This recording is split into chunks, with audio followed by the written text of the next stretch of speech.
છે બરાબર. એની અંદર શું શું હોય તો કે જેનેટિક મટીરીયલ તરીકે કોઈ યુકેરિયોટિક કોષ લે તો એના કોષ કેન્દ્રની અંદર તમને DNA, RNA, histone protein, non histone protein, magnesium, calcium, phosphate, sulphate આવા ઘણા બધા આયન્સ છે એ પણ પ્રેઝન્ટ જોવા મળે બરાબર. અને એ બધા જ ભેગા થઈને શું બનાવે તો એને કહીએ આપણે જેનેટિક મટીરીયલ.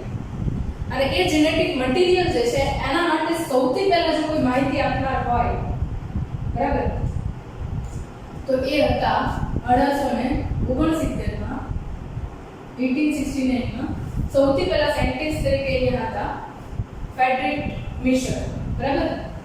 યાદ રાખજો વૈજ્ઞાનિકનું નામ ફ્રેડરિક મિશર બરાબર. એમણે સૌથી પહેલા જેનેટિક દ્રવ્ય માટે માહિતી આપી. એ જેનેટિક દ્રવ્ય તરીકે આપણે જેને ઓળખીએ છીએ એમણે નામ આપેલું એ ન્યુક્લિયસ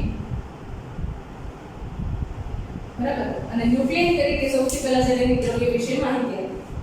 ત્યાર પછી બે સાયન્ટિસ્ટ આવે છે મોરિસ વિલ્કિન્સ અને એની સાથે આવે છે રોઝાલિન્ડ ફ્રેન્કલિન. આ બંને સાયન્ટિસ્ટ છે એમણે ભેગા મળીને ડીએનએ છે એના માટે એક્સ-રે ડિફ્રેક્શન આપ્યું. આપણે કહે ને એક્સ-રે વિવર્તન બરાબર એના વિશે માહિતી આપી. હવે જ્યારે મોરિસ વિલ્કિન્સ અને રોઝાલિન્ડ ફ્રેન્કલિન જે છે એમણે જ્યારે એક્સ-રે વિવર્તનની માહિતી આપી ત્યારબાદ જે આપણે ડીએનએ ની બેવડી કુંતલાકાર સંરચના ઓળખીએ છીએ બરાબર જે 1953 ની અંદર 1953 ની અંદર બે scientist James Watson and Francis creek બરાબર શોર્ટ ફોર્મ લખું છું વોટસન એન્ડ ક્રિક બરાબર. એમણે શું કર્યું તો કે જે વિલ્કિન્સ અને ફ્રેન્કલિન દ્વારા મોડેલ આપવામાં આવ્યું હતું એનો આધાર લીધો સૌથી પહેલા અને એના આધારે એમણે સૌથી પહેલા માહિતી આપી ડીએનએ બેવડા કુંતલમય સંરચના છે.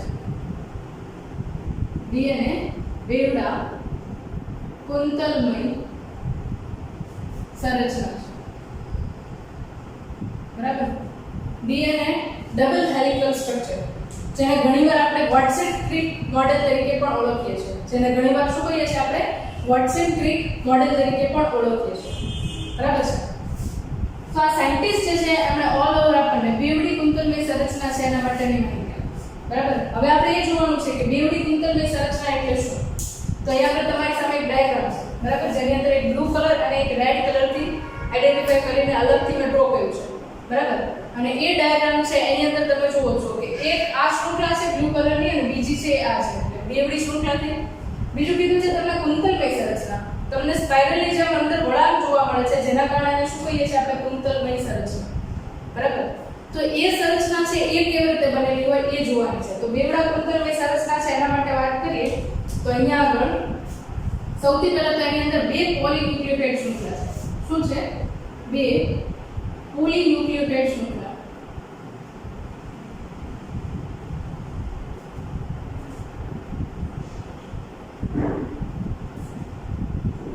બરાબર.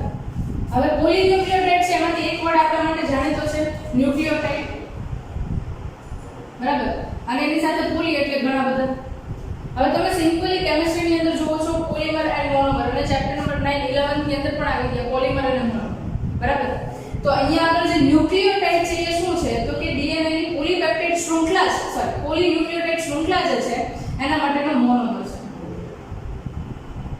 અને આ મોનોમરની અંદર કયા કયા ઘટકો હોય એ તમને હવે યાદ હશે કે ન્યુક્લિયોટાઇડની સંરચનામાં પેન્ટોઝ શર્કરા plus nitrogen base plus phosphate group અથવા તો ફોસ્ફોરિક એસિડ આ જે છે એ ન્યુક્લિયોટાઇડની સંરચનામાં છે. એનો મતલબ એવો થયો કે અહીંયા આપણે ધારો કે આ એક ન્યુક્લિયોટાઇડ છે એટલે કે પોલીન્યુક્લિયોટાઇડ માટેનો મોનોમર છે જેની અંદર પહેલા કાર્બન સાથે નાઇટ્રોજન બેઝ ફોર્મની અંદર તમે આવી રીતે દર્શાવી શકો છો, જે તમને 11th ની ટેક્સ્ટ બુકમાં આપેલું છે, બરાબર. અને અહીંયા આગળ તમે થર્ડ કાર્બન જુઓ તો ત્યાં આગળ શું છે, ફોસ્ફેટ ગ્રુપ જોઈન કરેલું છે, બરાબર. તો આ આપણા માટે શું થયું, વચ્ચેની બાજુ 5 કાર્બન યુક્ત સુગર, ઉપરની તરફ પહેલા કાર્બન સાથે નાઇટ્રોજન બેઝ, સિમ્પલી એન લખીએ નાઇટ્રોજન બેઝ માટે, અને નીચે ફોસ્ફેટ ગ્રુપ. તો આ એક શું થયું, ન્યુક્લિયોટાઇડ. હવે એક ન્યુક્લિયોટાઇડ છે એટલે કે એક મોનોમર છે બીજા મોનોમર સાથે બંધ વડે જોઈન્ટ થાય, બરાબર છે. તો જેવી રીતે અહીંયા આગળ એક ન્યુક્લિયોટાઇડ છે એ રીતે અહીંયા આગળ બીજું ન્યુક્લિયોટાઇડ હું ડ્રો કરું છું,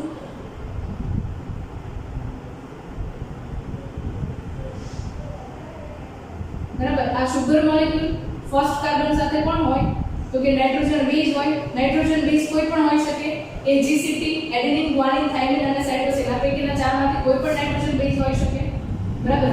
આના ઉપરાંત નીચેની તરફ શું હોય, તો કે થર્ડ કાર્બન ઉપર ફોસ્ફેટ હોય. હવે અહીંયા આગળ જે પોઝિશન છે ને એને ખાસ યાદ રાખવાની છે. તમે આગળના લેક્ચરની અંદર કેમિકલ સ્ટ્રક્ચર જોઈ ગયા હતા ન્યુક્લિયોટાઇડ, એ તમને અન્ડરસ્ટેન્ડિંગ ક્લિયર થાય એટલા માટે મેં સમજાવેલું છે. તમારે એક્ઝામની અંદર બાયોલોજીમાં એ ડ્રો કરવાની જરૂર નથી, બરાબર છે. તમે એક્ઝામની અંદર સિમ્પલ વેમાં ન્યુક્લિયોટાઇડ દેખાડવો હોય તો આ રીતે દેખાડી શકો છો, અને એની અંદર તમે નંબર ઓફ સુગર કાર્બન એ દેખાડી શકો છો. કાર્બન નંબર 1 2 3 4 એન્ડ આની સાથે ઉપરની સાઈડ જે કનેક્ટેડ છે એને આપણે શું કહીએ છીએ, એને કહીએ છીએ કાર્બન નંબર 5, બરાબર. એ છે કાર્બન નંબર 5, અને 5 કાર્બન કન્ટેનિંગ સુગર થઈ ગઈ આપણી પાસે, રાઈટ. હવે આપણે બનાવવાનું છે ડાયન્યુક્લિયોટાઇડ. તમે નામ સાંભળ્યું હશે, ડીએનએ ની સંરચનાની અંદર શું હોય, તો કે ફોસ્ફોડાયસ્ટર બંધ હોય, બરાબર. ત્રણ મુખ્યત્વે ડીએનએ ની સંરચનામાં બંધ આવેલા હોય, કયા કયા હોય એ જોઈ લેજો, બરાબર. પહેલો બંધ છે એ આપણે જોયો કે એન ગ્લાયકોસિડિક બંધ, એન ગ્લાયકોસિડિક બોન્ડ, બરાબર. બીજું જે છે એ અહીંયા આગળ તમે જુઓ તો એની અંદર છે ફોસ્ફોડાયસ્ટર બંધ, એ હમણાં આપણે શીખીએ કેવી રીતે બનાવવાનો છે, ફોસ્ફોડાયસ્ટર બંધ. ત્રીજું એની અંદર સંરચનામાં જોઈએ તો વીક હાઇડ્રોજન બોન્ડ, નબળા હાઇડ્રોજન બંધ, બરાબર. આ ત્રણ મુખ્યત્વે બંધ છે એ તમને ડીએનએ ની સંરચનાની અંદર જોવા મળે છે. બેમાં આપણે ક્લિયર છે. એક અહીંયા આગળ તમને જે જોવા મળે છે એ કયો છે, તો કે સુગરના પહેલા કાર્બન સાથે અને નાઇટ્રોજન બેઝ છે. એમાં જો પ્યુરિન હોય તો એની અંદર 9મી પોઝિશન ઉપરથી, અને પેરિમિડિન હોય તો પહેલી પોઝિશન ઉપરથી તમને નાઇટ્રોજન બંધ બનતા જોવા મળે છે, બરાબર. તો આ એન ગ્લાયકોસિડિક બંધ, બરાબર. હવે આપણે જોવાનું છે ફોસ્ફોડાયસ્ટર બંધ કેવી રીતે બને છે. એમાં તમને અહીંયા આગળ આ યાદ છે કે આ ફોસ્ફેટ બંધ છે, જે આપણે લાસ્ટ લેક્ચરમાં ન્યુક્લિયોટાઇડ બનાવતા હતા ત્યારે જોયું હતું, ફોસ્ફેટ બંધ, બરાબર, અથવા ફોસ્ફેટ એસ્ટર બંધ એવું પણ કહી શકો, બરાબર. હવે આપણે જોવાનું છે કે ફોસ્ફોડાયસ્ટર બંધ કેવી રીતે બને છે. અહીંયા આગળ તમને ક્લિયર હશે, આ જે છે કાર્બનની કઈ પોઝિશન છે, 3rd નંબરની સુગર ઉપર પોઝિશન છે જ્યાં ફોસ્ફેટ જોઈન્ટ થયેલો છે. નીચેની તરફ અહીંયા આગળ બીજો મોનોમર આવેલો છે ન્યુક્લિયોટાઇડ. તો હું અહીંયા આગળ એવું કહીશ કે એક ન્યુક્લિયોટાઇડના ત્રીજા કાર્બન સાથે જોઈન્ટ થયેલો ફોસ્ફેટ બીજા ન્યુક્લિયોટાઇડના પાંચમા કાર્બન સાથે જોઈન્ટ થાય છે ત્યારે જે બંધ બને છે એને આપણે કહીએ છીએ ફોસ્ફોડાયસ્ટર બંધ, કારણ કે ફોસ્ફેટ છે બંને બાજુએ એસ્ટર બંધ બનાવે છે. એક શર્કરાના ત્રીજા કાર્બન સાથે બંધ બનાવે છે, બીજી શર્કરાના પાંચમા કાર્બન સાથે બંધ બનાવે છે, અને બંને બાજુએ એ એસ્ટર બંધ બનાવે છે ફોસ્ફેટની મદદથી, જેના કારણે હું એને શું કહીશ, તો કે એને હું કહીશ ફોસ્ફોડાયસ્ટર બંધ. શું કહીશ એનું, ફોસ્ફોડાયસ્ટર બંધ. આ ક્લિયર થયું બધાને, રાઈટ. શું બનાવ્યું આપણે, તો કે પહેલા ફોસ્ફેટ બંધ તો હતો જ જ્યારે આપણે ન્યુક્લિયોટાઇડ બનાવતા હતા ત્યારે. આ શું હતું, એક ન્યુક્લિયોટાઇડ હતો, ઉપરની તરફ આ બીજો ન્યુક્લિયોટાઇડ હતો.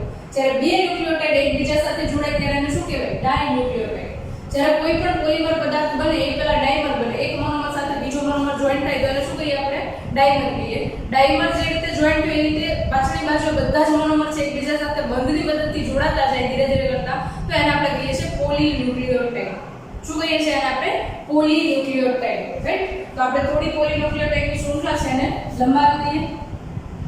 સુગર મોલેક્યુલ ફર્સ્ટ નંબરના કાર્બન સાથે નાઇટ્રોજન બેઝ, થર્ડ નંબરના પોઝિશન પર ફોસ્ફેટ, ઉપરની બાજુ 5 નંબરના કાર્બન સાથે ઉપરની તરફનો ફોસ્ફેટ જે છે એ બીજો ફોસ્ફોડાયસ્ટર બંધ બનાવશે. બીજો ફોસ્ફોએસ્ટર બંધ બનાવશે, રાઈટ? બંને બાજુ બંધ કર્યા એટલે ફરીથી આ શું થયું તો કે એ પણ ફોસ્ફોડાયસ્ટર બન્યું, રાઈટ? હજી પણ એના પછી આપણે એક પોલીન્યુક્લિયોટાઇડ જોઈન કરી દઈએ, સોરી ન્યુક્લિયોટાઇડ જોઈન કરી દઈએ, જેના કારણે આપણી પોલીન્યુક્લિયોટાઇડ શૃંખલા બનવામાં સરળતા રહે. નાઇટ્રોજન બેઝ ફર્સ્ટ કાર્બન પર, બરાબર, થર્ડ કાર્બન પર ફોસ્ફેટ, અને અહીંયા આગળ ફિફ્થ કાર્બન સાથે ફોસ્ફેટ છે ઉપરની શર્કરાના ફોસ્ફેટ વડે જોઈન્ટ થશે, બરાબર? તો સમવટ તમે પોલીન્યુક્લિયોટાઇડ શૃંખલા છે કાઉન્ટ કરી શકો છો, બરાબર? હવે આ જે છે એની અંદર તમે જુઓ તો આ પોલીન્યુક્લિયોટાઇડ શૃંખલા છે તમારી સામે છે. હવે ધારો કે ડીએનએ ની શૃંખલા જે છે એ આટલી લાંબી છે, સોરી આ તમને ડીએનએ જેવું લાગતું નથી, થોડું ડીએનએ જેવું લાગે એવું કરો.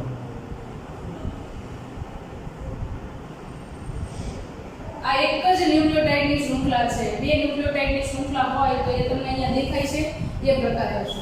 એટલે આપણે પહેલી પોલીન્યુક્લિયોટાઇડ શૃંખલા જોઈએ છે. આની અંદર શું કીધું? બે પોલીન્યુક્લિયોટાઇડ શૃંખલા છે, એક ન્યુક્લિયોટાઇડ શૃંખલા બની એવી જેની સામે બીજી પોલીન્યુક્લિયોટાઇડ શૃંખલા બનશે, બટ બંને જોડાણ છે પ્રતિ સમાંતર રીતે કરશે ને એ કેવી રીતે થાય છે એ હમણાં આપણે જોઈશું. શું કામ એવી રીતે થાય છે એ પણ આપણે જોઈશું, બરાબર? તો આ શૃંખલા છે, બરાબર? તો એમાં ઉપરની તરફની જે સુગર હશે એની અંદર શું થશે તો કે 5મા નંબરના કાર્બન સાથે જે ફોસ્ફેટનો મોલેક્યુલ જોઈન્ટ થયેલો હશે ને એ ઉપરની તરફ ખુલ્લો રહેતો હશે 5th નંબરના કાર્બન પર, બરાબર? એ જ રીતે તમે શૃંખલા પૂરી થતી હોય એમાં નીચેની તરફ જુઓ તો 3 નંબરનો કાર્બન છે એ નીચેની તરફ છે એ ખુલ્લો રહેતો હશે, જે આગળ ફોસ્ફેટ છે એ તો છે પણ નીચેની બાજુએ હવે મોનોમર જોડાવાનું બંધ થઈ જાય છે. મારો કહેવાનો મતલબ શું છે એને બરાબર રીતે સમજજો, બરાબર? એક બાજુએ શું થાય તો કે ઉપરની તરફ 5 નંબરનો કાર્બન છે ત્યાં આગળ જે ફોસ્ફેટ જોડાયેલો છે એ ખુલ્લો રહેશે. નીચેની તરફ તમે શું જોશો તો કે નીચેની તરફ 3 નંબરની શર્કરા સાથે જે ફોસ્ફેટ જોડાયેલો છે એની સાથે હવે પછી બંધ બનવાનો નથી, એટલે એ પણ ખુલ્લો રહેશે, રાઈટ? તો તમે જોશો કે એક બાજુએ 5 નંબર ખુલ્લો રહેશે, નીચેની તરફ શર્કરાનો 3જો નંબરનો ફોસ્ફેટ ખુલ્લો રહેશે. તો એ બે છેડા છે આપણે શું નામ આપીએ છીએ તો કે એકને આપણે કહીએ છીએ 5 પ્રાઇમ અથવા તો 5 ડેશ અને બીજાને આપણે કહીએ છીએ 3 પ્રાઇમ અથવા તો 3 ડેશ એન્ડ કહીએ છીએ, બરાબર છે? આ પ્રકારે અહીંયા આગળ એક પોલીન્યુક્લિયોટાઇડ શૃંખલા જે છે એની સંરચના છે એ પૂરી થાય છે, બરાબર? આઈ થિંક તમને આટલું ક્લિયર છે, રાઈટ? હવે આપણે જોવાનું છે કે બે પોલીન્યુક્લિયોટાઇડ શૃંખલા જે છે એકબીજા સાથે કેવી રીતે જોડે છે, બરાબર? પહેલું સૌથી શું હતું તો કે પહેલા ન્યુક્લિયોટાઇડ બનાવવા માટે આપણે જોયું N ગ્લાયકોસિડિક બંધ અને એક ફોસ્ફેટ બંધ બનતો હતો. પછી ડાઇન્યુક્લિયોટાઇડ બનાવવા માટે તો કે ફોસ્ફોડાયસ્ટર બંધ બનતો હતો. પોલીન્યુક્લિયોટાઇડમાં પણ ફોસ્ફોડાયસ્ટર બંધ છે જ ભાગ બનશે. હવે આપણે જોવાનું છે કે બે પોલીન્યુક્લિયોટાઇડ શૃંખલા છે એકબીજા સાથે અહીંયા જોડાય છે, બરાબર?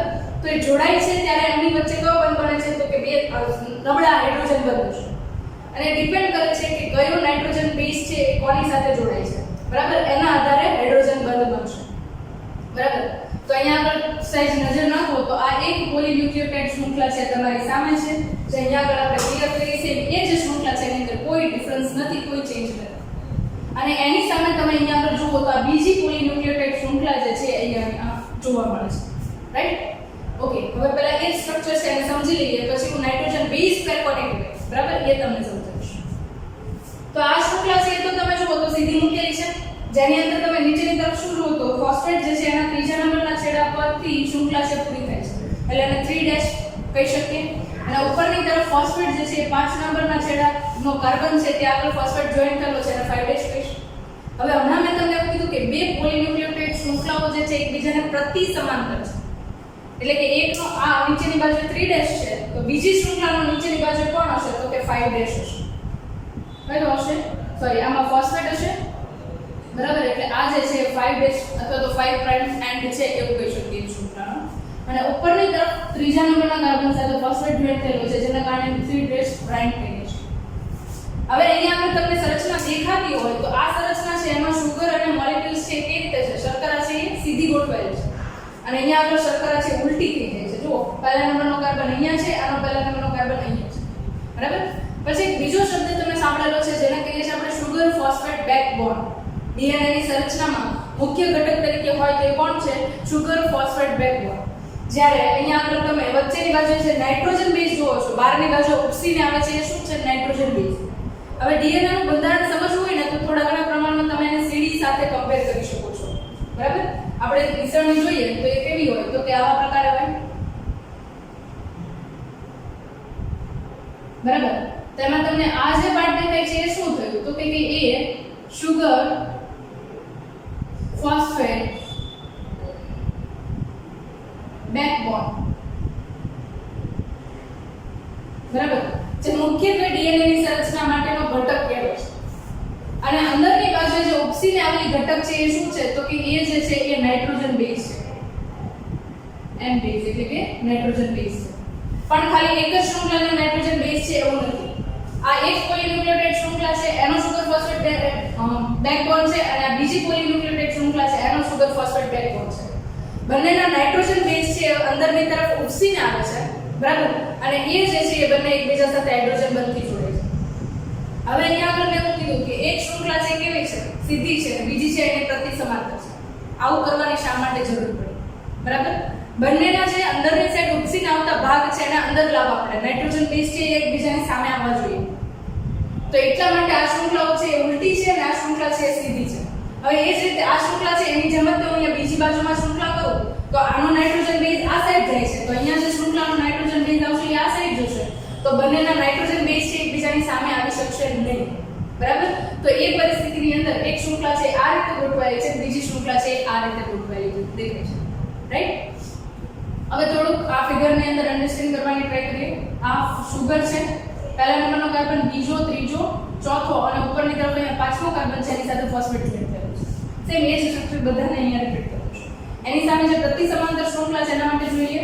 આ સુગરનો પહેલો કાર્બન, બીજો કાર્બન, ત્રીજો કાર્બન, ચોથો કાર્બન અને અહીંયા આગળ આવશે પાંચમો કાર્બન અને એની સાથે જોડાયેલો છે ફોસ્ફેટ, બરાબર છે? અને નાઇટ્રોજન છે, નાઇટ્રોજન બેઝ કોની સાથે જોડાય તો કે સુગરના પહેલા કાર્બન સાથે જોડાય. ફોસ્ફેટ છે એક બાજુ ત્રીજા કાર્બન સાથે અને એક બાજુ પાંચમા કાર્બન સાથે જોડાય, બરાબર? આ ક્લિયર છે સ્ટ્રક્ચર, રાઈટ? નેક્સ્ટ એના પછી જોઈએ તો તમે જુઓ છો આ sugar phosphate, sugar phosphate, sugar phosphate, આ બેકબોન ક્લિયર થઈ ગયું. સેમ અહીંયા આગળ સુગર ફોસ્ફેટ એ રીતે બેકબોન અહીંયા પણ ક્લિયર થઈ ગયો છે, રાઈટ? વચ્ચેની બાજુએ શું છે તો કે બંનેના નાઇટ્રોજન બેઝ છે એકબીજાની સામે આવે છે. તો અહીંયા આગળ તમે જુઓ તો એડિનિન પ્રકારનો નાઇટ્રોજન બેઝ પ્રેઝન્ટ છે, અહીંયા થાઇમિન છે, ગ્વાનિન છે, સાઇટોસિન છે. એ જ રીતે એની સામેની શૃંખલા જુઓ તો એમાં ગ્વાનિન, સાઇટોસિન, એડિનિન અને થાઇમિન છે. બટ એક તમને અહીંયા આગળ બંધની અંદર સ્પેસિફિકેશન દેખાતું હોય તો તમને એવું દેખાતું હશે કે એડિનિન છે એની સાથે હંમેશા કોણ જોઈન્ટ થાય છે તો કે એની સાથે થાઇમિન જોઈન્ટ થાય છે. અથવા ઊંધી રીતે કહું કે થાઇમિન હશે તો એની સામે કોણ જોઈન્ટ થશે? હંમેશા એડિનિન છે એની સાથે જોઈન્ટ થશે. બીજી વસ્તુ તમે અહીંયા આગળ ગ્વાનિન જુઓ છો તો એની સાથે હંમેશા કોણ જોઈન્ટ થશે તો કે એની સાથે હંમેશા જોઈન્ટ થશે સાઇટોસિન, બરાબર? અથવા તો સાઇટોસિન છે એની સામે હંમેશા કોણ જોઈન્ટ થશે તો કે ગ્વાનિન છે જોઈન્ટ થશે. એમાં તમે જો માર્ક કર્યું હોય ને તો અહીંયા આગળ તમે એડિનિન અને ગ્વાનિનને જુઓ છો ને તો એ બંને કેવા છે તો કે એ પ્યુરિન પ્રકારના નાઇટ્રોજન બેઝ છે. જ્યારે એડિનિન અને સાઇટોસિન જે છે એ કેવા છે તો કે એ પિરિમિડિન ટાઈપના છે જેની અંદર એક જ પિરિમિડિન રિંગ પ્રેઝન્ટ છે, બરાબર? તો એનો મતલબ એવો થયો કે હંમેશા પ્યુરિનની સામે કોણ જોડાશે? પિરિમિડિન જોઈન્ટ થશે. આની પાછળનો એક રીઝન છે. તમે પ્યુરિન જોયું તો એની અંદર બે રિંગ હતી. કઈ? એક હતી પિરિમિડિન રિંગ અને એની સાથે એમિબેઝોલ રિંગ, બે હતી, બરાબર? જે કે આ રીતે આપણે દર્શાવતા હતા, બરાબર? અને અહીંયા આગળ હતી ઇમિબેઝોલ રિંગ, બરાબર? બે રિંગ હતી. એ જ રીતે અહીંયા આગળ તમે જુઓ તો એક જ રિંગ હતી જેને આપણે કહેતા હતા ખાલી પિરિમિડિન રિંગ, બરાબર? લાસ્ટ લેક્ચરને થોડો રિવાઇઝ કરજો એટલે તમને એ આઈડિયા પણ ક્લિયર થઈ જશે. તો વચ્ચેની બાજુએ આ બેકબોન જે છે બંને સાઈડની અંદર છે, વચ્ચેની તરફ નાઇટ્રોજન બેઝ છે. તો અહીંયા આગળ ધારો કે એડિનિન અથવા તો એડિનિન અને ગ્વાનિન એટલે કે બંને પ્યુરિન ટાઈપના નાઇટ્રોજન બેઝ છે એકબીજા સાથે બંધ બનાવે છે. એટલે કે એડિનિન અને ગ્વાનિન એકબીજા સાથે જોડાય છે અથવા એડિનિન અને એડિનિન જોડાય છે અથવા ગ્વાનિન અને ગ્વાનિન જોડાય છે. આ પોસિબલ નથી બટ જસ્ટ ઇમેજિન કરવાનું છે. આ પોસિબલ નથી ક્યારે. પછી બીજી બાજુ આપણે જોઈએ તો સાઇટોસિન જોઈન્ટ થાય, થાઇમિન સાઇટોસિન જોઈન્ટ થાય કે થાઇમિન જોઈન્ટ થાય તો શું થવાનું તો કે એક બાજુ એવું થશે કે બે રિંગ છે એકબીજા સાથે જોઈન્ટ થાય છે. આ બંને ધારો કે એકબીજા સાથે જોઈન્ટ થાય છે. ધારો કે આ ગ્વાનિન છે અને નીચેની તરફ તો કે નીચેની તરફ થાઇમિન બંને એકબીજા સાથે જોઈન્ટ થાય છે.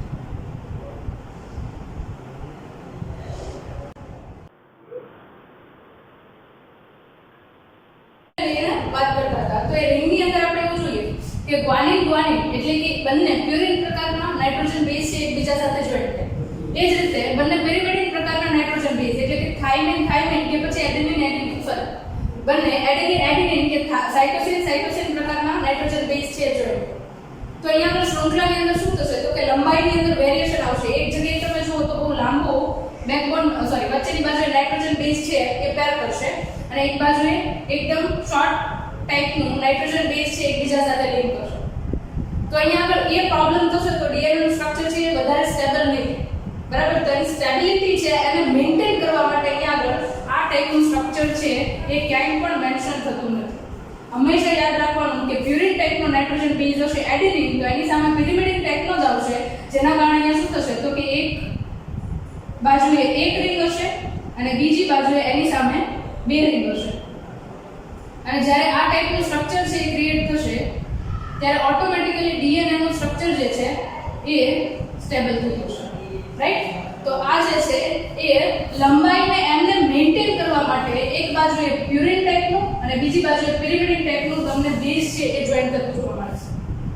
બીજી વસ્તુ અહીંયા આગળ તમે જે નાઇટ્રોજન બેઝ પેર જોવો છો એની અંદર બંધની સંખ્યા છે એટલે કે જે આપણે કહેતા હતા હાઇડ્રોજન બંધની સંખ્યા છે એ અલગ અલગ છે. આ તમે અહીંયા હાઇડ્રોજન બંધ જુઓ તો નબળા હાઇડ્રોજન બંધ છે એ શું કરશે એક પોલીન્યુક્લિયોટાઇડ શૃંખલાનો નાઇટ્રોજન બેઝ છે એને બીજી પોલીન્યુક્લિયોટાઇડ શૃંખલાના નાઇટ્રોજન બેઝ સાથે જોઈન્ટ કરવાનું કામ કરે છે. એમાં જ્યારે એડિનિન અને થાઇમિન બંને જોઈન્ટ થાય છે ત્યારે બે નબળા હાઇડ્રોજન બંધથી જોઈન્ટ થાય છે. જ્યારે ગ્વાનિન અને સાઇટોસિન તમે જુઓ છો તો એ ત્રણ નબળા હાઇડ્રોજન બંધથી જોઈન્ટ થાય છે. એટલે અહીંયા આગળ ફિગરની અંદર વધારે ક્લિયર થશે તમને. અહીંયા આગળ એડિનિન અને થાઇમિન બંને બે બંધથી જોઈન્ટ થાય છે. થાઇમિન એડિનિન બે બંધથી જોઈન્ટ થાય છે. ગ્વાનિન સાઇટોસિન છે ત્રણ હાઇડ્રોજન બંધથી જોઈન્ટ થાય છે. ગ્વાનિન સાઇટોસિન ત્રણ હાઇડ્રોજન બંધથી જોઈન્ટ થાય છે. બરાબર, તો આ રીતે અહીંયા આગળ પોલીન્યુક્લિયોટાઇડ શૃંખલા છે એનું નિર્માણ થાય છે જે બંને એકબીજાને પ્રતિ સમાંતર છે. એક બાજુ 5' હશે તો ઉપરની બાજુ 3' હશે બીકોઝ ઓફ સુગર્સ ઇન્વર્ટેડ સ્ટ્રક્ચર. ઉલટું થયેલું સ્ટ્રક્ચર બીજી શૃંખલામાં તમે જુઓ છો એટલા માટે. બરાબર, તો અહીંયા આગળ શૃંખલા છે એને પૂરી કરી દઈએ આપણે. રાઈટ, આ એક સ્ટ્રક્ચર છે સામે તમારે ડ્રો કરવું હોય તો તમે આ મેથડની અંદર ડ્રો કરી શકો છો. ઈઝીએસ્ટ ડાયાગ્રામ છે. બરાબર, અને કમ્પલસરી તમારે બે સ્ટ્રેન્ડ સાથે ડ્રો કરવું જોઈએ જેના કારણે તમારા માર્ક્સ છે કટ થાય. બરાબર, તો આ 5' હતું તો આ કયો આવશે ઉપરની તરફ પ્રતિ સમાંતર એટલે 3' અથવા તો 3'. એ જ રીતે આ 3' હતું તો આ કયો આવશે તો કે એ આવશે 5'. બરાબર, આઈ થિંક તમને લોકોને ડીએનએ ની સંરચના માટેની બેવડી કુંતલાકાર સંરચના છે એકદમ ક્લિયર છે. અને એ સંરચનાને અકોર્ડિંગ તમે જુઓ તો અહીંયા આગળ આ સ્ટ્રક્ચર છે તમારી સામે. બરાબર, મેઇનલી આજે આપણે શું વાત કરીએ થોડું ડિસ્કસ કરી લઈએ. જો કોઈ એક્સ્ટ્રા પોઈન્ટ એડ કરવા જેવો હોય તો હું હમણાં તમને એડ કરી દઉં છું. Right, okay. સૌથી પહેલા આપણે વાત કરીએ જેનેટિક મટીરીયલમાં ડીએનએ છે એની અંદર બે પોલીન્યુક્લિયોટાઇડ શૃંખલા છે. પોલી એટલે ઘણા બધા મોનોમર છે એકબીજા સાથે જોઈન્ટ થાય છે. અહીંયા આગળ પોલીન્યુક્લિયોટાઇડમાં મોનોમર કોણ છે તો કે ન્યુક્લિયોટાઇડ. ન્યુક્લિયોટાઇડના સ્ટ્રક્ચરમાં પેન્ટોસ શર્કર અને નાઇટ્રોજન બેઝ અને ફોસ્ફેટિક એસિડ અથવા તો ફોસ્ફેટ ગ્રુપ છે. જ્યારે આ મોનોમર છે એ બીજા મોનોમર સાથે ફોસ્ફોડાયસ્ટર બંધ વડે જોડાય છે ત્યારે ડાઇન્યુક્લિયોટાઇડ બને છે. ડાઇન્યુક્લિયોટાઇડની જેમ આગળ ઉપર જોડાણ થાય તો પોલીન્યુક્લિયોટાઇડ બને છે. જ્યારે પોલીન્યુક્લિયોટાઇડ શૃંખલા એક બાજુથી પૂરી થાય ત્યારે ઉપરની તરફ શર્કરાનો પાંચમો કાર્બન ખુલ્લો રહેશે અને નીચેની તરફ શર્કરાનો ત્રીજો કાર્બન છે એની સાથેનો ફોસ્ફેટ ખુલ્લો રહેશે. જેના કારણે એક બાજુના એન્ડને આપણે 5' અથવા તો 5' અથવા તો નીચેની બાજુએ 3' એવો એને નામ આપ્યું છે. બીજી સામેની બાજુએ શૃંખલા છે ત્યાં આગળ તો કે ત્યાં આગળ ઇન્વર્ટેડ શુગર હશે કારણ કે બંને નાઇટ્રોજન બેઝને એકબીજાની સામે લાવવાના છે. ઇન્વર્ટેડ શુગરના કારણે એની અંદર પ્રતિ સમાંતર રીતે ઉપરની બાજુ 3' હશે અને નીચેની બાજુએ 5' હશે. રાઈટ, વચ્ચેની બાજુ આવતા બંને નાઇટ્રોજન બેઝ છે એ એકબીજા સાથે જોઈન્ટ થાય છે નબળા હાઇડ્રોજન બંધથી. એડેનિન સામે હંમેશા થાઇમિન આવશે એટલે કે પ્યુરિન સામે હંમેશા પિરિમિડિન આવશે લંબાઈને જાળવણી રાખવા માટે. બરાબર, એ જ રીતે ગ્વાનિન હશે તો એની સામે ત્રણ નબળા હાઇડ્રોજન બંધથી સાઇટોસિન છે એ જોઈન્ટ થશે. આ થઈ ડીએનએ ની પ્રતિ સમાંતર શૃંખલા. અને ઓલ ઓવર તમે ડીએનએ જુઓ છો તો એ ડીએનએ નો હું તમને એવું કહું કે આ જેનેટિક મટીરીયલ છે તો એની અંદરથી મેં તમને પિંચ અથવા તો એવું એક શોર્ટ ટપકું ફ્રેગમેન્ટ છે એ મેં તમને અહીંયા પર બહાર કાઢીને રિપ્રેઝન્ટ દેખાડ્યું છે. બરાબર, રિપ્રેઝન્ટ કર્યું છે જે આઈ થિંક તમને લોકોને વધારે ક્લિયર છે. ઓકે, બીજી આપણે એક વાત કરવાની છે. આ જે સંરચના છે કે જેની અંદર આપણે ગ્વાનિન અને સાઇટોસિનની સામે એડિનિન અને થાઇમિન જે છે એના માટે વાત કરીએ છીએ. બરાબર, તો એ સંરચનાને લઈને ઇરવિન ચર્ગફ નામના વૈજ્ઞાનિક હતા, એમણે ઇન્ફોર્મેશન આપી આપણને થોડી. ઇરવિન ચર્ગફ,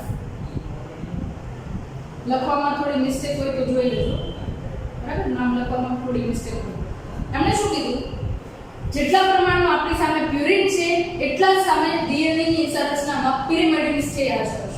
રિપીટ કરું છું એકવાર ફરીથી. પ્યુરિન્સ એટલે કયા થયા? એડેનિન પ્લસ ગ્વાનિન થયા. એ જ રીતે પિરિમિડિન્સ એટલે કેટલા થયા? કયા થયા? તો કે એટલા માટે અહીંયા આગળ સાઇટોસિન અને થાઇમિન થયા. ચર્ગફ, ઇરવિન ચર્ગફ છે એનો કહેવાનો મીનિંગ એવો હતો કે અહીંયા આગળ એડેનિન અને ગ્વાનિન એટલે કે પ્યુરિન પ્રકારના જેટલા નાઇટ્રોજન બેઝ ડીએનએ ની સંરચનામાં હશે એટલા જ નાઇટ્રોજન બેઝ સામેની બાજુએ પ્યુરિમિડિન પ્રકારના હશે. બરાબર? કઈ રીતે એવું કહી શકીએ? કારણ કે જેટલા એડેનિન હશે એની સામે એટલા થાઇમિન હોવાના અને જેટલા ગ્વાનિન હશે એટલા એની સામે સાઇટોસિન હોવાના. આ વસ્તુ ક્લિયર છે બધાને? રાઈટ? કારણ કે એની સામે જોઈન્ટ થવા માટે હંમેશા ગ્વાનિનની સામે સાઇટોસિન જ આવશે, એ પાક્કું છે. એની અંદર કોઈ ચાન્સ નથી કે બીજું કઈ સામે જોડે. બરાબર?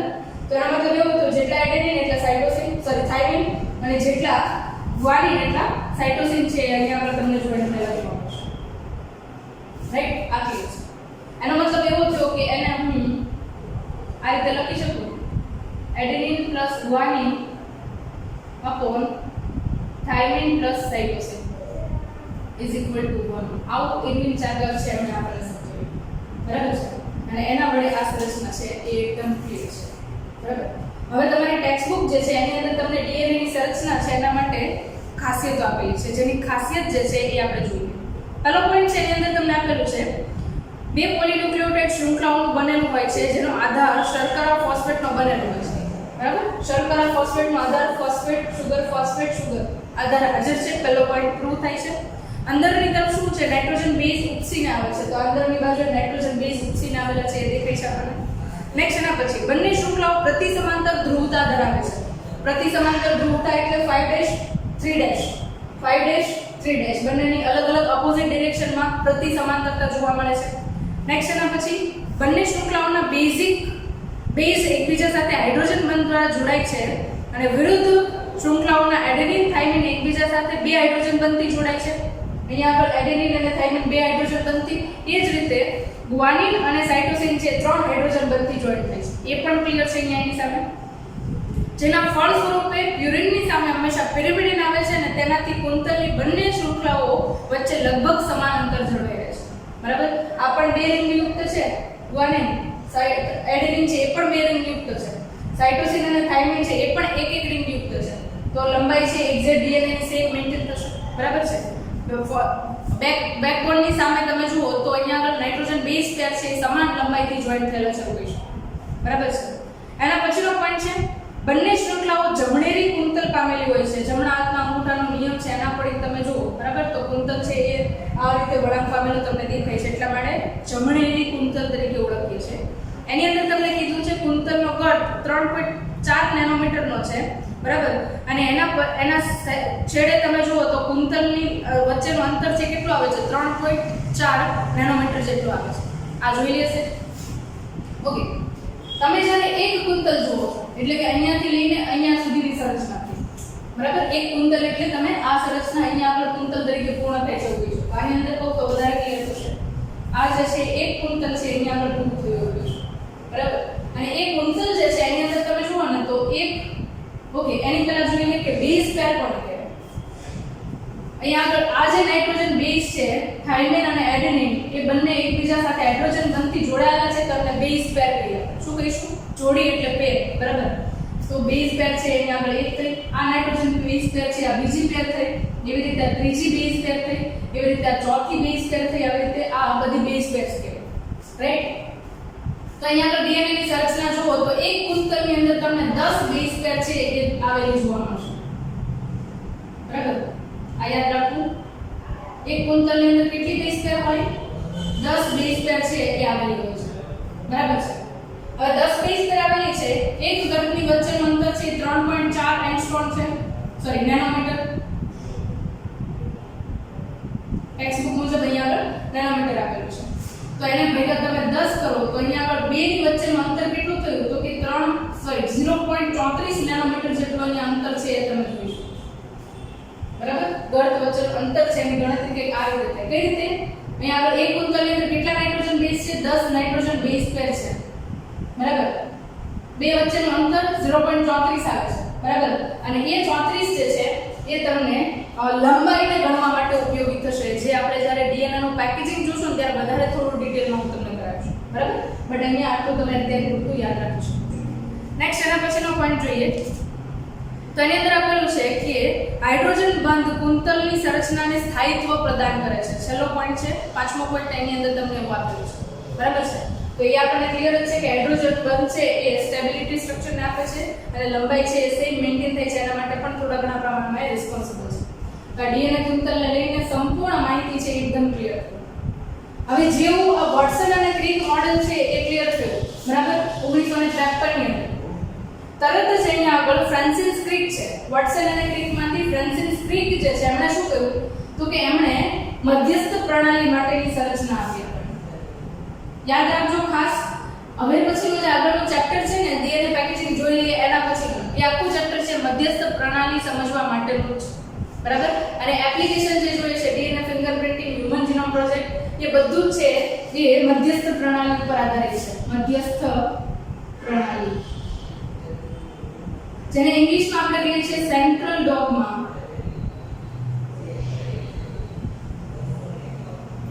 સેન્ટ્રલ ડોગમા થિયરી, મધ્યસ્થ પ્રણાલી, હાઇપોથેસિસ. બરાબર. ઓકે. એની અંદર તમે શું તો શું આપેલું છે તો કે આરએનએ જે ડીએનએ જે છે બરાબર એમાંથી આરએનએ નું નિર્માણ થાય છે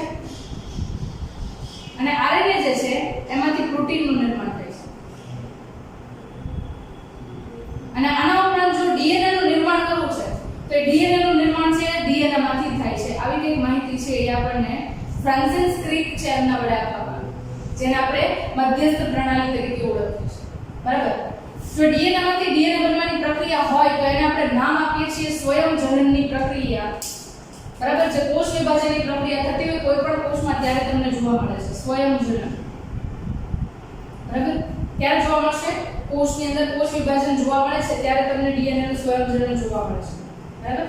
નેક્સ્ટ એના પછી તમે જુઓ તો અહીંયા આગળ ડીએનએ માંથી આરએનએ બનવાની પ્રક્રિયા છે જેને આપણે કહીએ છીએ ટ્રાન્સક્રિપ્શન. ઇંગ્લિશમાં એને કહેવાય છે ટ્રાન્સક્રિપ્શન અને ગુજરાતીમાં એને કહીએ છીએ પ્રત્યાંકન. સ્વયંજનનને ઇંગ્લિશમાં કહીશું રેપ્લિકેશન. ડીએનએ માંથી ડીએનએ બનવાની પ્રક્રિયાને શું કહીશું આપણે? સ્વયંજનન, રેપ્લિકેશન. ડીએનએ માંથી આરએનએ બનવાની પ્રક્રિયા તો કે એને પ્રત્યાંકન કહીશું, ટ્રાન્સક્રિપ્શન કહીશું. આરએનએ માંથી પ્રોટીન બનવાની પ્રક્રિયા છે એને કહીશું ટ્રાન્સલેશન એટલે કે ભાષાંતરણ. બરાબર. તો આ પ્રકારે પ્રક્રિયા તમને જોવા મળે છે. અને આ જે પ્રોસેસ જે છે કેવી રીતે થાય છે કોષની અંદર. બરાબર. કારણ કે કોષ આપણે જોઈએ તો શું હોય તો કે આ કોષ છે એનો કોષરસ પટલ, આ કોષ કેન્દ્ર છે ડીએનએ ક્યાં આવેલું છે? કોષની અંદર. મતલબ કે આરએનએ છે ક્યાં બનશે? કોષની કોષ કેન્દ્રની અંદર.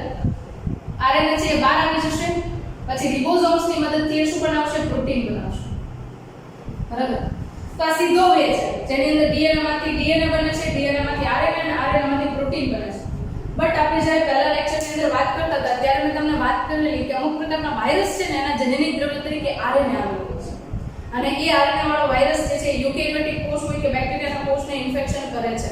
ફોર એક્ઝામ્પલ એવા પ્રકારના વાયરસ હોય કે જેમની અંદર આરએનએ પ્રકારનો વાયરસ હાજર હોય અને એ આરએનએ જનનિક દ્રવ્ય છે એ ડીએનએ બનાવીને પછી આપણા જનીનની અંદર દાખલ થઈ છે. તો એ વાયરસને આપણે રીટ્રોવાયરસ કહીએ છીએ. આવા રીટ્રોવાયરસ પૈકીનો એક રીટ્રોવાયરસ છે ચેપ્ટર નંબર 8 ની અંદર આપણે જોવાના છે એચઆઈવી એડ્સ. બરાબર. હ્યુમન ઇમ્યુનો ડેફિશિયન્સી વાયરસ જે છે બરાબર એચઆઈવી વાયરસ એ જે વાયરસ છે એ આપણે ત્યારે જોવાના છે. અને એ કેવી રીતે કામ કરે છે તો કે સામાન્ય રીતે એનું જેનેટિક દ્રવ્ય કેવું છે? આરએનએ છે. તો આપણા કોષની અંદર એ આરએનએ ના સ્વરૂપની અંદર દાખલ થશે. બરાબર. કોષની અંદર આરએનએ સ્વરૂપમાં દાખલ થશે. હવે આને આપણા ડીએનએ માં મિક્સ થવું છે તો એને પહેલા આરએનએ માંથી ડીએનએ માં કન્વર્ટ થવું પડશે. તો પહેલા એ શું કરશે તો કે આરએનએ માંથી ડીએનએ માં કન્વર્ટ થશે અને ડીએનએ માં કન્વર્ટ થયા બાદ આપણા જનીનિક દ્રવ્યની અંદર દાખલ થશે. બરાબર છે. તો પ્રોસેસ કેવી થઈ? ઉલટી થઈ. આરએનએ માંથી ડીએનએ બનવાની પ્રક્રિયા. તો ડીએનએ માંથી આરએનએ બનવાની પ્રક્રિયા શું કીધું? તો આપણે પ્રત્યાંકન કીધું. તો એ જ રીતે આરએનએ માંથી ડીએનએ બનવાની પ્રક્રિયા શું કહીએ? રિવર્સ ટ્રાન્સક્રિપ્શન એટલે કે ઉલટું પ્રત્યાંકન, એવું હું ગુજરાતી કરું છું, બરાબર. શું કહીશું આપણે એને? રિવર્સ ટ્રાન્સક્રિપ્શન, બરાબર. આ જે છે એ પ્રોસેસ આપણે ચેપ્ટર નંબર 8 ની અંદર જોવાના છે. ઓલ ઓવર હવે આગળના લેક્ચરની અંદર આપણે ડીએનએ પેકેજિંગ માટે જ વાત કરીશું. આ જે છે ડીએનએ ની સંરચના છે એને લઈને સંપૂર્ણ ઇન્ફોર્મેશન ક્લિયર થઈ. જો આરએનએ ની સંરચના હોય તો એની અંદર કાઈ નથી ડિફરન્સ, આ જ સેમ સ્ટ્રક્ચર છે. અહીંયા આગળ સુગર છે કઈ હશે? રિબોઝ ના બદલે ડીઓક્સી રિબોઝ હશે, બરાબર છે. અને એની અંદર તમને જે થાઇમિન દેખાય છે એના બદલે શું આવી જશે? યુરાસિલ આવી જશે. બસ આટલો જ ડિફરન્સ. એમાં પણ એડેનિન અને યુરાસિલ વચ્ચે બે બંધ હશે, બરાબર. તો એ આરએનએ બની ગયું અને નહીતર આ છે એ ડીએનએ ની સંરચના તમારી સામે છે. આ ટોપિક છે કમ્પ્લીટલી ડીએનએ ની સંરચનાને લઈને પૂરો થાય છે. તમને કંઈ પણ ડાઉટ હોય તો કમેન્ટ સેક્શનમાં કમેન્ટ કરી શકો છો. હું ટ્રાય કરીશ કે તમારા કમેન્ટ્સના આન્સર આપી શકું. અને થોડી સ્ટ્રક્ચર જે છે એ જટિલ છે, પણ એકવાર ટ્રાય કરજો કે શાંતિથી લર્ન કરો, ટેક્સ્ટ બુક સાથે રાખો અને નોટબુકની અંદર નોટ ડાઉન કરતા જાઓ. તો એ સાથે તમે ટોપિક સમજશો તો 110% આઈ થિંક કે તમારો ટોપિક ક્લિયર થઈ જશે, બરાબર છે. તો અહીંયા સુધી રાખીએ છીએ. નેક્સ્ટ લેક્ચરની અંદર આપણે ડીએનએ પેકેજિંગની સ્ટ્રક્ચર જે છે એ જોવાનું છે.